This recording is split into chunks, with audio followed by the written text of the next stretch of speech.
Muchas gracias por haberme invitado, por estar aquí en este precioso edificio que recuerdo desde hace mucho tiempo, porque hice la inauguración de una exposición sobre Luis Seoane, sus maestros y sus amigos, y hacía mucho tiempo que no venía y bueno, para mí es un placer estar hoy aquí y más hablar del arte, de la arquitectura y las intervenciones en el espacio y en la naturaleza, que es un tema que me gusta porque escribí sobre eso y me parece que es un reto, ¿no? Para el mundo del arte y para el mundo de la arquitectura también. Bueno, para hablar de esto tengo a dos estupendos ponentes que conozco desde hace tiempo y que vamos a hablar. A mí también me dejaréis hablar, ¿eh? Sale, dale. Sobre- Perfecto. Bien, Mónica Alonso, que es artista plástica, licenciada en Bellas Artes por la Universidad de Salamanca. Después haría el doctorado en la Facultad de Bellas Artes de Pontevedra, donde presenta su tesis O espacio doméstico na escultura contemporánea, 1895-1995. Aquí ya empieza a explorar algo que va a ser común a toda su trayectoria artística, que es el paisaje doméstico y cotidiano. Bueno, Mónica se caracteriza porque tuvo montones de becas, bastantes, Sí, ¿verdad? muchas, muchas, sí. Becas artísticas, entre las que cabe destacar la beca de la creación artística para el extranjero de Unión Fenosa en el año 2000. A lo mejor estaba yo en ese tribunal. Puede ser. Bueno, lo que le permitió viajar a Nueva York, trabajar allí y acercarse y colaborar en la fundación de Vito Conchi. Más tarde, la beca de Endesa y la de Lladó, lo que le proporciona, además, y por otras vías, estancias en distintos talleres de Europa y América. En Egipto, por ejemplo, estuviste, una de las estancias. Destacar entre todas estas becas una que a mí me parece especial y creo que a ella también, que es la beca de la Academia de España en Roma, donde estaría en el año 2005. En esta cosa de méritos no puedo dejar de nombrar su nombramiento como académica de la Academia Gallega de Bellas Artes de Nuestra Señora del Rosario. Antes se llamaba así, ahora no sé. Creo que lo del Rosario se lo quitaron, ¿no? Ahora un poco, sí, yo quitamos. Bueno, y además la obra de Mónica está representada en museos gallegos, por supuesto, en museos nacionales e internacionales. Ella dice que inicia su trayectoria artística en 1997 con una exposición en la prestigiosa Sala Monzada de la Fundación La Caixa de Barcelona. Una exposición que por un lado veo que era individual, pero por otro que era colectiva. No sé cómo se llamaba, Despertar a una nueva habitación, donde expones la obra Adosados 3.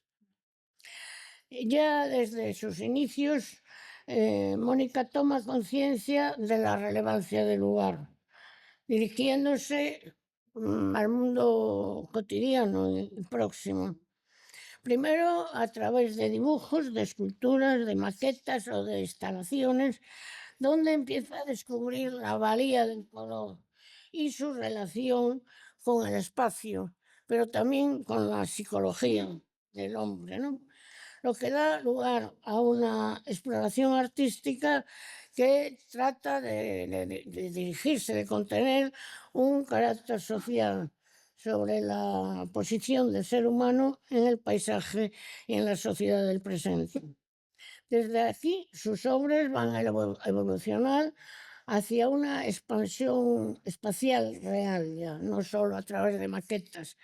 Y ya desde 1999 va a desembocar en instalaciones y pequeñas construcciones o cubículos pintados con una fuerte intensidad cromática, creando unos especiales espacios que ella llama espacios terapéuticos que recrean ahora ya en tiempo real lo que antes eran dibujos y maquetas. Dice la misma Mónica que su mayor interés fueron estos espacios, estos pequeños reductos como lugares ascéticos, lugares, añade, para habilidades curativas, aportando a esta relación entre arte y arquitectura una hibridación con la psicología, lo que significará un proyecto de colaboración y así constata el valor de su trabajo en la colaboración de la 8ª Muestra Internacional de Arquitectura de la Bienal de Venecia del Pabellón Español del 2002. Su interés por esta relación entre arte, arquitectura y psicología la llevan a seguir trabajando sobre ello y a crear en 2012 la disciplina del psicoespacio y sus teorías. Bueno, yo creo que voy bien en lo que digo, si después tú me corriges. A partir de estos lugares diseña terapias para diferentes recintos y para diferentes comportamientos humanos.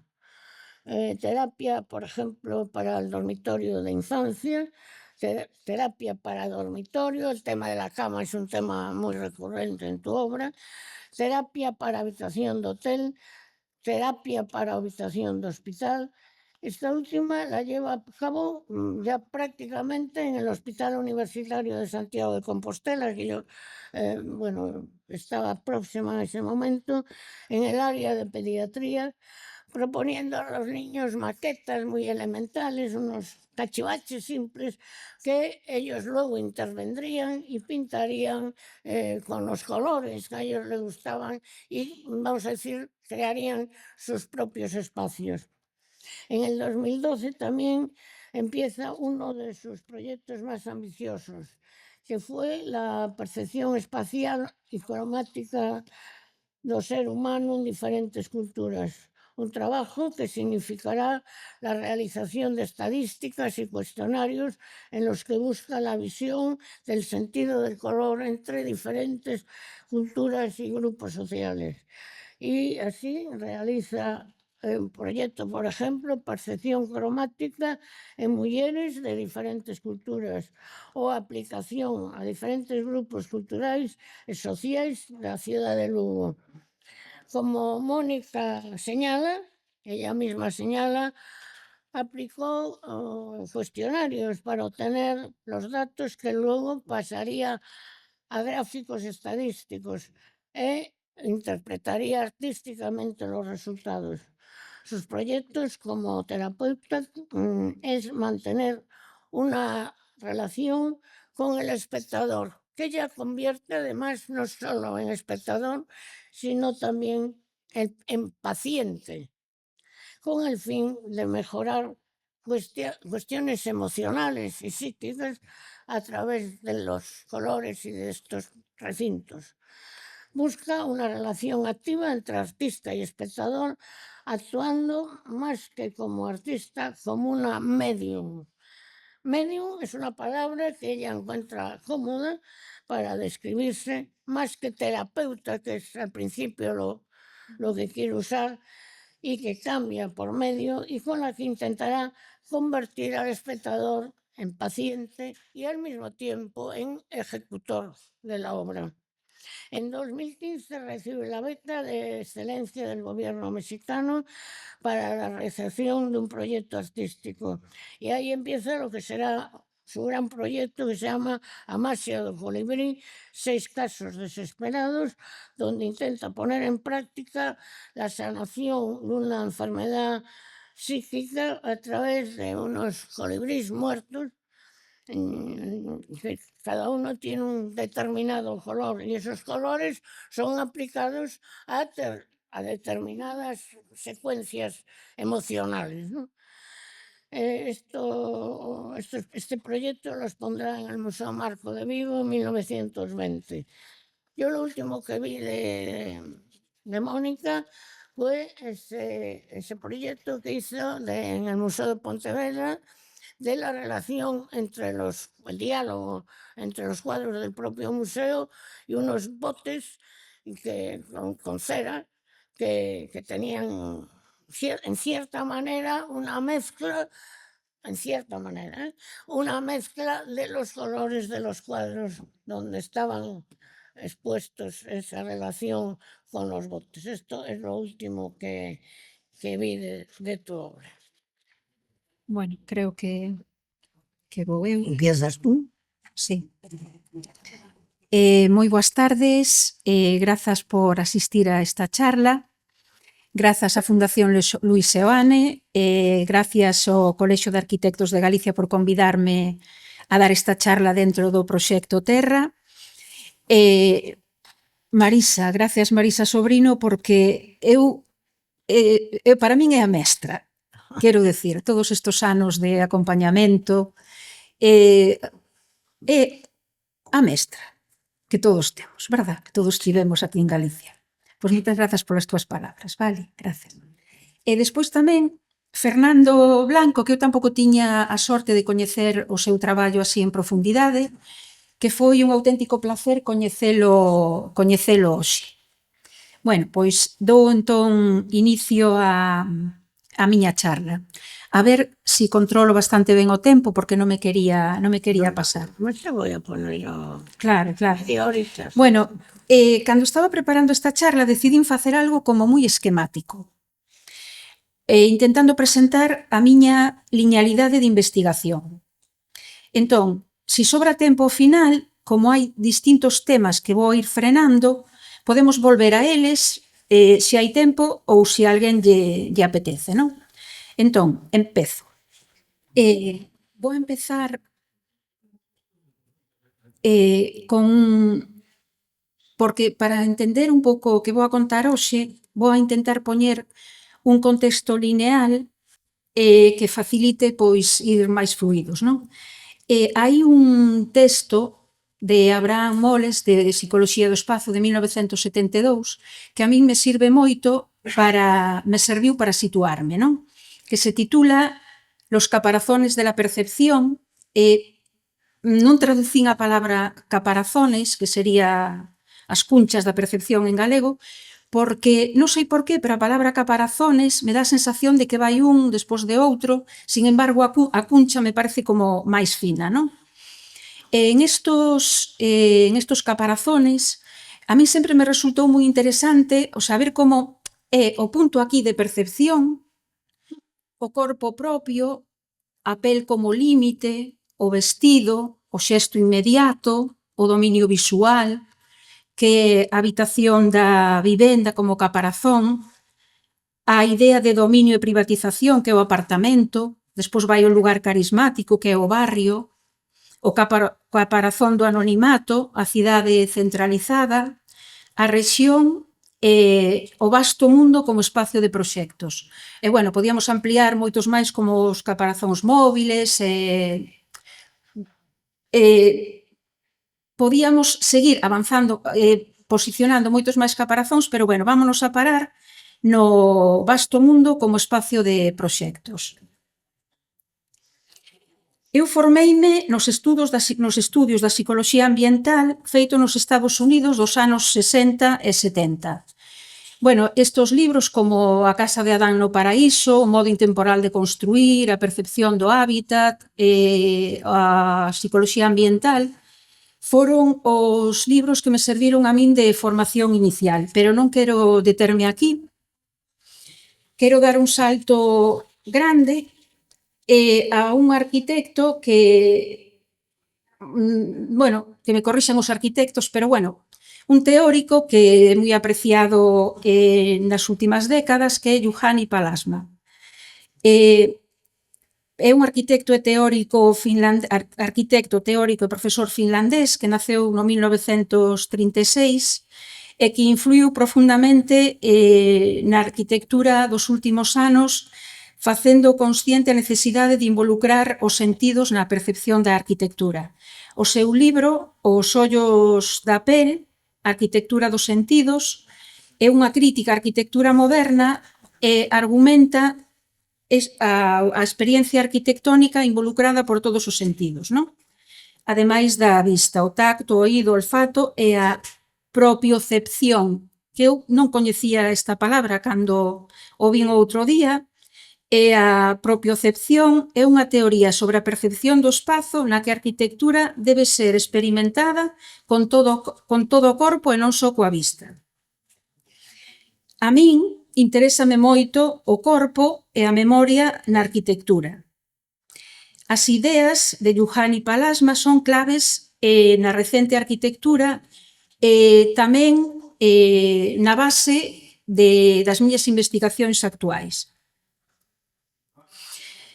Como punto medio, todos nos formamos en estes libros, a poética do espacio, as portas da percepción, fenomenoloxía da percepción, que deixo simplemente aí como referencia, non? Agora vou facer así unha pequena referencia a un arquitecto mexicano, Juan Carlos Baumgartner,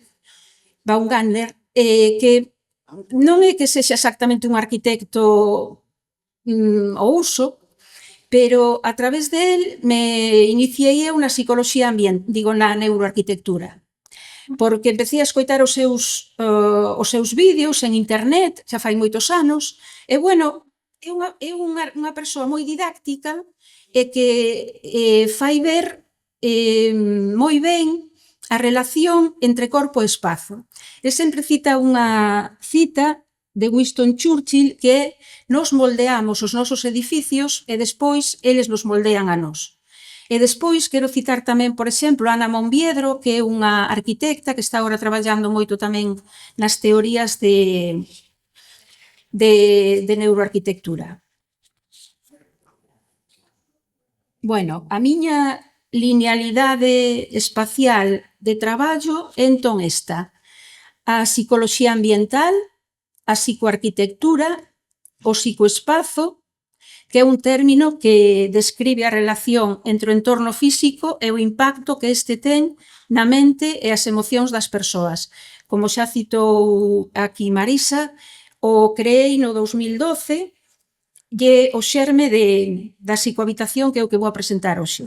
Despois, claro, entra a neurociencia, que é a disciplina científica que estudia o sistema nervioso, e a aplicada arquitectura estuda como os entornos construídos afectan ao cerebro, as emocións e o comportamento humano, e busca deseñar espazos que optimicen o benestar, a productividade e a saúde mental baseándose en principios neurocientíficos.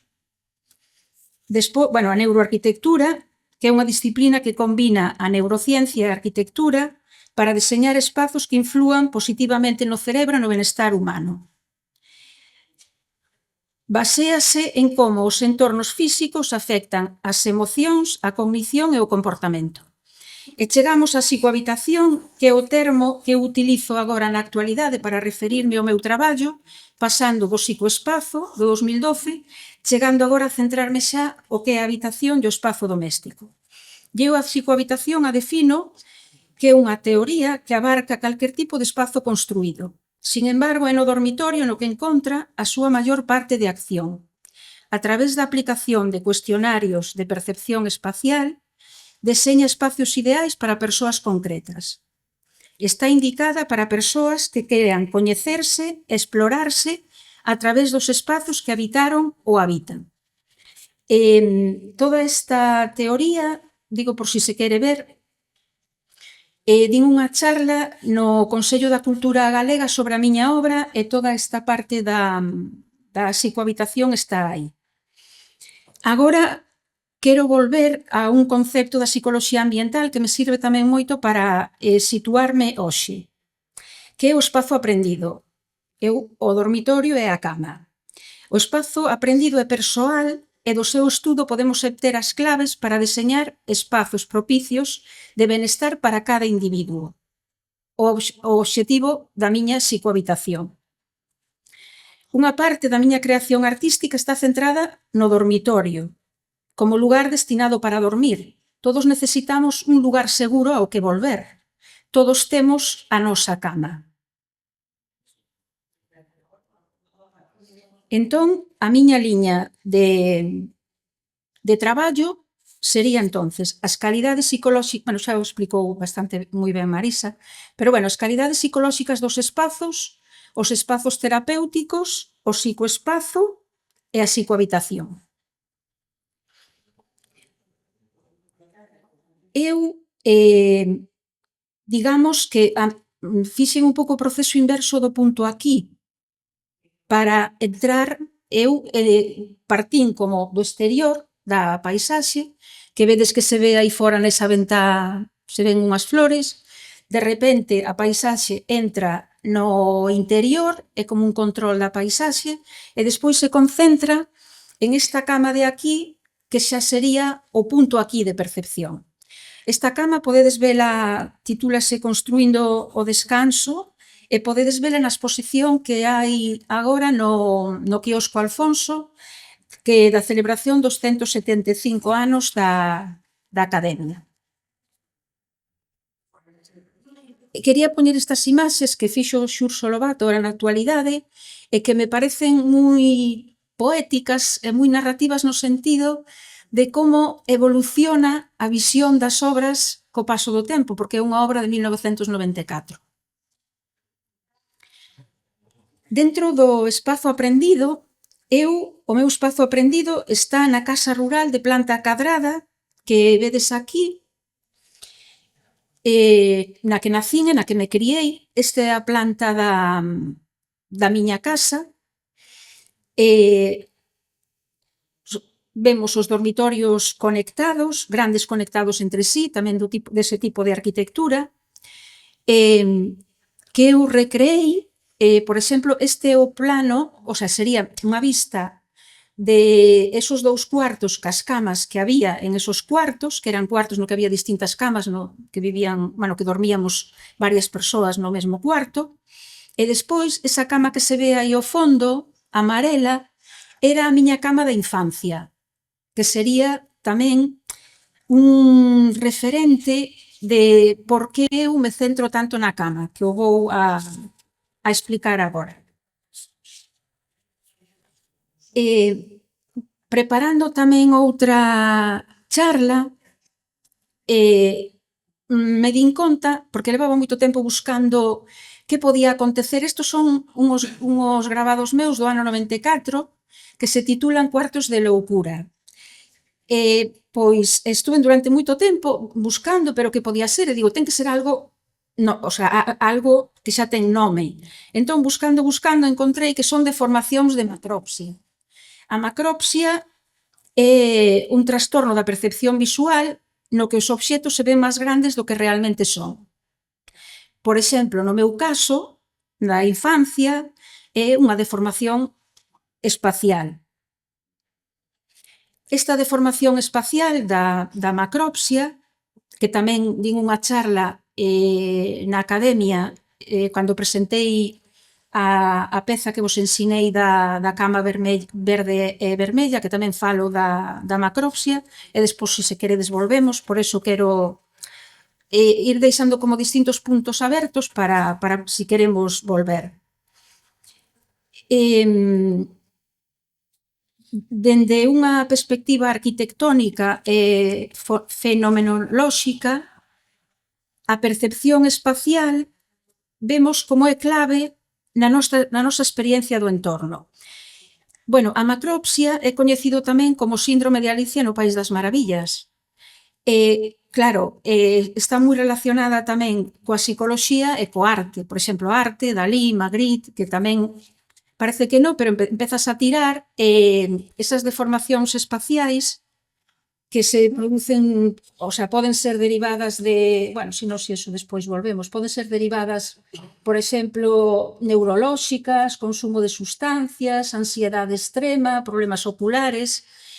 No meu caso era ansiedade. Bueno, inevitablemente, a casa de planta cadrada na que eu me criei, claro, pasei a edificación en altura. inevitablemente. Entón, a partir deste momento, esta é unha peza do ano 97, Adosados 3, que tamén nomeaches, que estuvo na Sala Moncada, no que xa este é unha maqueta dun edificio de 12 pisos no que todas as camas están conectadas por elásticos. Quere simular realmente os soños e a conexión de todas as persoas nun edificio, porque as camas están situadas no mesmo sitio, pero, bueno, as verticalidades de conexión, sobre todo a nivel onírico, non? Eu traballei tamén cos espazos terapéuticos, que estos son os dormitorios terapéuticos, que, como vedes, están moi diseñados cas teorías do Feng Shui, de porta e cama aliñada con porta e ventá aliñada con cama, cama que queda en esquina, bueno, ten un folleto con todas as instruccións de como se usa, non? Aquí non me quero... A ver, teño tamén terapia lugar de felicidade, e somniurizado, que son espazos diseñados para o somnio. Entón, agora pasamos á psicohabitación, que é fundamentalmente do que vos quero falar hoxe. A psicohabitación, quero dicir, a persoa que queira facer un proxecto de psicohabitación recibe o que é o folleto explicando en que consiste a psicohabitación,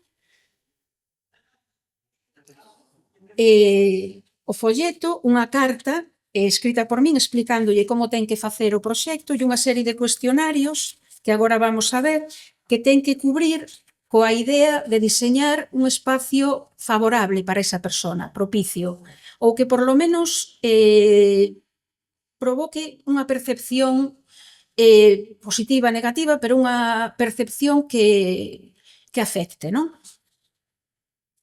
Bueno, a psicohabitación, podo volo ler, xa o dixen antes, é unha disciplina que estuda a influencia do espazo construído, que exerce sobre nós, que abarca calquer tipo de espazo. Poden ser os espazos presentes, os da memoria, volver ao dormitorio da infancia, o actual, os dormitorios intermedios, os dormitorios futuros. Aquí é a descripción, que despois vos conto, que é dos cuartos de estudiante. Esta é a carta, este é o cuestionario base, que ten que contestar, que vos estiven aquí ensinando. Cuestionario terapia dormitorio da infancia, que, como vedes, bueno, se piden toda unha serie de cuestións que hai que poñer, distintos dormitorios da infancia, aparece este cadrado aquí para facer o plano de colocar os mobles, como eran as paredes, descripción de cama, o mismo terapia dormitorio actual e terapia habitación de hotel. Digamos que isto é un produto que funciona, o sea, que funciona como un produto.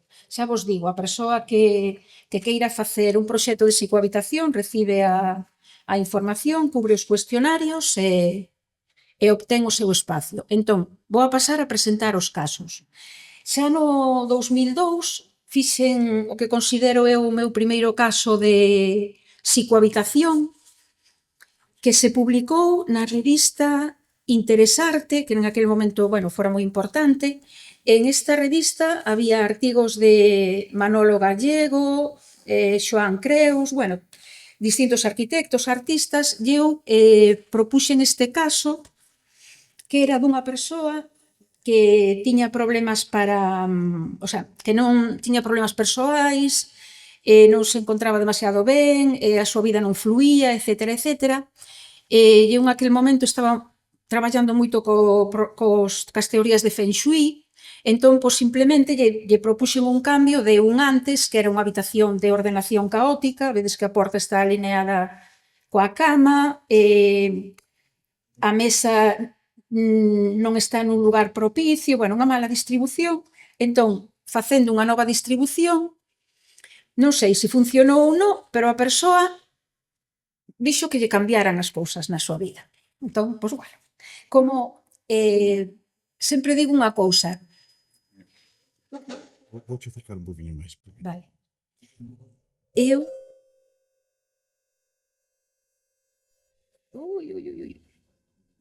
Cousas do directo. cousas do directo. Sí, Hola, psicoangustia. Vale, agora ben, non? Bueno. Canto máis cercas. Millor, pois estupendo. Bueno, pois este é o primeiro caso de psicoespazo do ano 2002.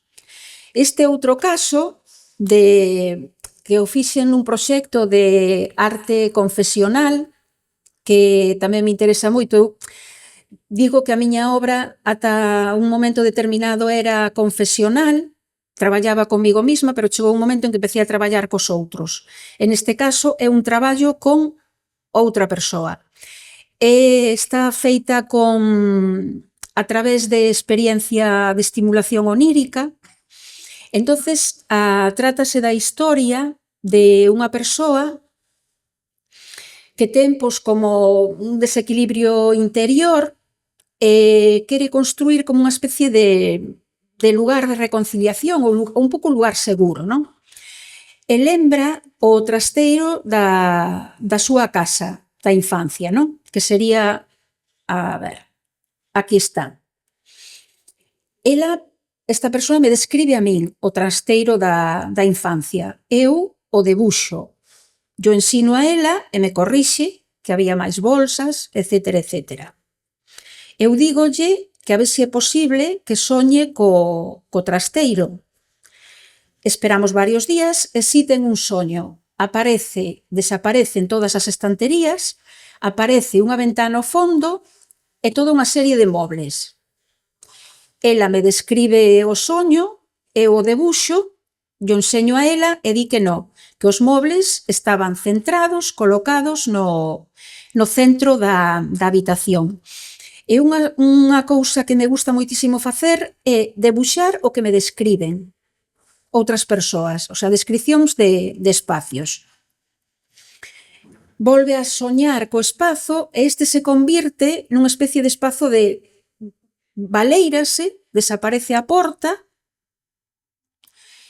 e aparece unha especie de panel donde sería como librería e este espazo se abre completamente hacia, como vedes na maqueta, hacia unha paisaxe e un río. A maqueta está construída porque ela tiña, este espazo ten moita relación con súa nai, porque ten un recordo así un pouco confuso de súa nai e a roupa de ela estaba colocada no trasteiro en esas bolsas de basura que vimos. Entón todo isto posible porque esa estimulación espacial, porque ela tuvo que volver ao trasteiro e coller a roupa da nai para construir a maqueta. Que ten o cliente? Pois realmente a transformación e a maqueta como un lugar seguro ou por lo menos a transformación de un espazo nun lugar de benestar. Un caso 3 de psicohabitación, aquí vedes os formularios cubertos. E este é unha persoa que me fala do dormitorio da infancia e dun dormitorio intermedio. Ao final, despois de ter varias conversacións e tal, nos decantamos polo dormitorio da infancia. Ela, o seu dormitorio da infancia era este que estaba colocado nun lugar de paso, non tiña nin ventá, nin tiña paredes, estaba localizado nun lugar de paso e así, en esa esquina. Ela ten un recordo maravilloso da súa infancia e ten moito cariño realmente por esa cama porque foi moi feliz aí. Entón, ela lle gustaría moito volver a ese lugar. Entón, eu propuxen para ela a transformación dese cuarto da infancia. Lle puxen unha ventá, porque ela quería ter unha ventá. Sempre quixo que a cama non estuvera pegada á parede e ter unha mesiña de noite propia e ter xeito de baixarse da cama polo seu lado, Entón, lle din esa opción e despois, sempre, claro, decía que dende a ventá lle gustaría moito ver un prado con árbores e un río. Entón, eu o que fago é diseñarlle este espazo. Que pasa? É un espazo para usar. O millor para unha persoa, para min ou para calquera que estamos vendo non ten ningún sentido, pero para a persoa para que foi construído, diseñado, é un lugar que recoñece e que disfruta, que pode disfrutar. E como vedes, entra a formar parte do espazo doméstico. Interésame moito o tipo de obras que forman parte da vida diaria das persoas. Gustaríame moito ser capaz de diseñar produtos que poida utilizar a población en xeral. Entón, considero que este produto de psicohabitación pois si se pode usar a nivel xeral. Nada, non pasa nada. Si se pode usar a nivel xeral. Vamos ao cuarto caso de... Quedan 5 minutos. Sí, xa estou no cuarto caso.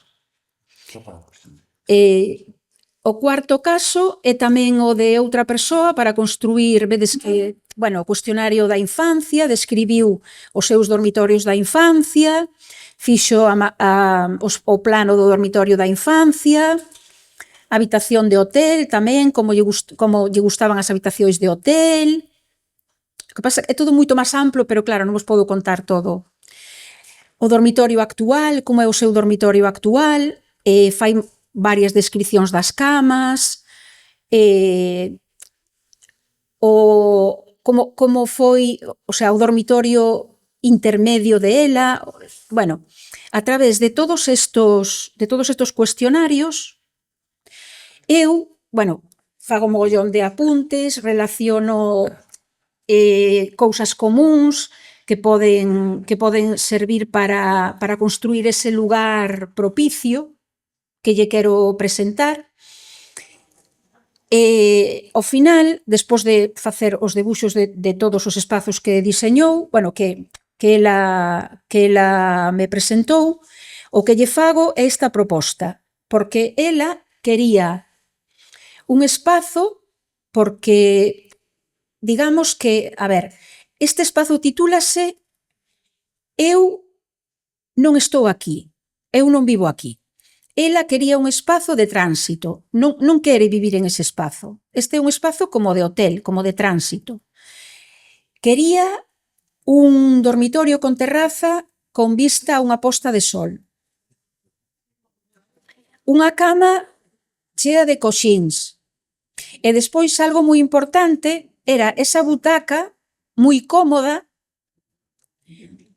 na que estar. Entón, eu diseñeille este lugar propicio para esta persoa.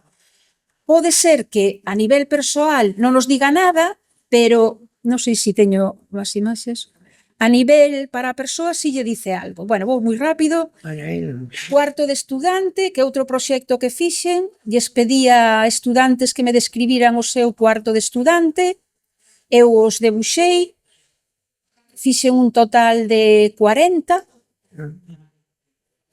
E como vedes, hai de todo. Hai cuartos que se incendian, dormitorios con baño, nos que fai calor e frío, cama de rayas con cabeceiro de colores, que olen mal, que teñen gato. E xa chego ao final, creo que vou en tempo, contentísima, no meu proxecto actual, que estou deseñando espazos para persoas con depresión. Entón, estou traballando co que eu chamo dormitorio base, o dormitorio enriquecido, o cuarto de hotel, a habitación de hospital e a habitación de hospital psiquiátrico. Cheguei hasta aquí, presentando, espero habelo feito cunha boa linealidade, de onde partín, como fun evolucionando e onde estou a día de hoxe. E bueno, nada máis.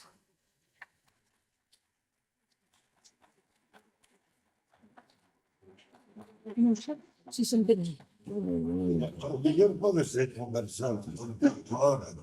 Ai, Teño unha dúda esencial.